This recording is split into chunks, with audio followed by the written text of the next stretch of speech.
sac131 number 1. We've got this guitar string, and it's vibrating, and that causes the air to vibrate, so we get some sound wave.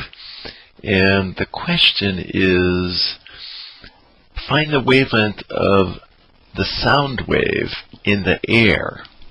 Alright, here's the interesting thing about this. We got a guitar string. I'm going to indicate its equilibrium position. And here's the thing. Each time it goes up, say in the upward direction, creates a high pressure region in the air in that direction, which starts to move away, and the string starts to go back, creating a low pressure region. And then it vibrates back up, creates another high pressure region. Now the distance, the time between the high pressure region creations is completely determined by how long it took the string to go back and forth. And so the number of times that happens per second, number of times a high pressure region is created per second, depends on the frequency of the oscillations of the string. In other words, the frequency of the sound in air produced is identical to the frequency of vibrations of the guitar string. On the other hand, the wavelength depends on how far the first high pressure region traveled before the second one was created. The distance between the peaks there in pressure represents the wavelength. So that's dependent on how fast the wave travels. So the wavelength of the sound in air is not going to be the same as the wavelength of the wave in the guitar string.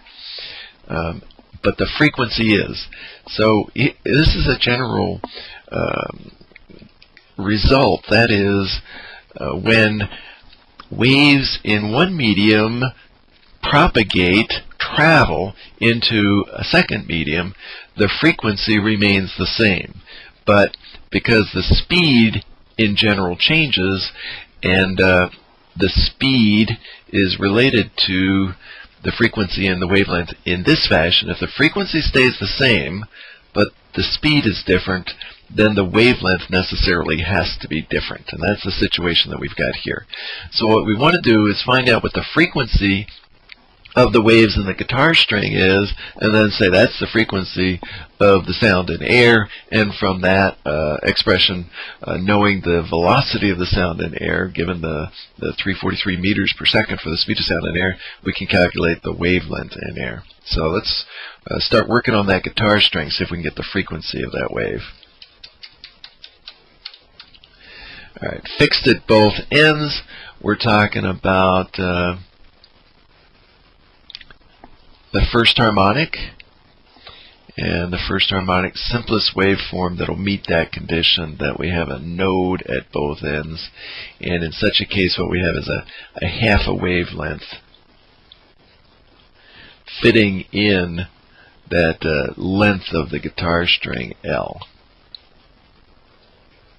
So the wavelength of the first harmonic of the wave in the guitar string is 2 times the length of the guitar string, which is 2 times the given 0.440 meters, or just 0.880 meters. Alright, there's the wavelength of the wave in the guitar string. Now, we said we want the frequency. To get the frequency, I do want to use that formula that I already showed you. It comes from the formula sheet over here. The speed is equal to the wavelength times the frequency. If we write that down, we're gunning for the frequency, and we note quickly we don't have the velocity. We're not given the velocity of the wave in the guitar string. We are given some properties of the guitar string, namely the tension and the mass per unit length, the linear mass density. And we know the greater the linear mass density, the lower the wave speed, and the greater the tension, the greater the wave speed. We do have a formula on the formula sheet that relates those guys to each other. Let's find it. There it is. The wave speed is the square root of the tension over the mass per unit length. So we'll copy that down to get the wave speed, and go ahead and find the wave speed. So we need V in order to use this equation. So we'll use V as the square root of F sub t over mu in order to get that value of V. This is a plug-in now because we're given values of 26.7 newtons for the tension and 2.01 grams, that's times 10 to the minus 3 kilograms per meter.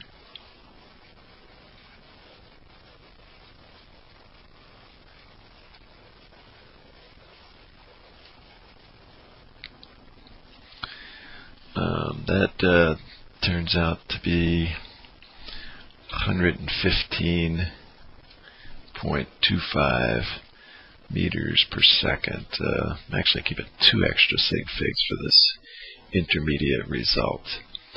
Alright, now we've got a value for the V that can be plugged in right there. And so we can solve this equation for F, get the frequency of the wave in the string, because that's what we need. That's going to be the same as the frequency of the wave in air. And we got 115.25 meters per second divided by the wavelength that we found up there, 0.880 meters. Substitute that into the calculator, I get 131.0 hertz to 1 extra sig fig again for the intermediate result. That was an intermediate result as well. Actually, it chose to keep 2 extra sig figs there. Alright, that's the frequency of the wave that's traveling in the air. And then for the air, I think I'll use V sub A. Speed of sound in air is going to be the wavelength of the wave in air times that frequency. I'll just use the symbol F because it's the same frequency for both systems. And we're given the speed of sound in air and asked for lambda sub A, the wavelength of the sound in air. So I'll divide both sides by F. And I've switched sides on you there. And then that was probably 343 meters per second divided by the 131 hertz.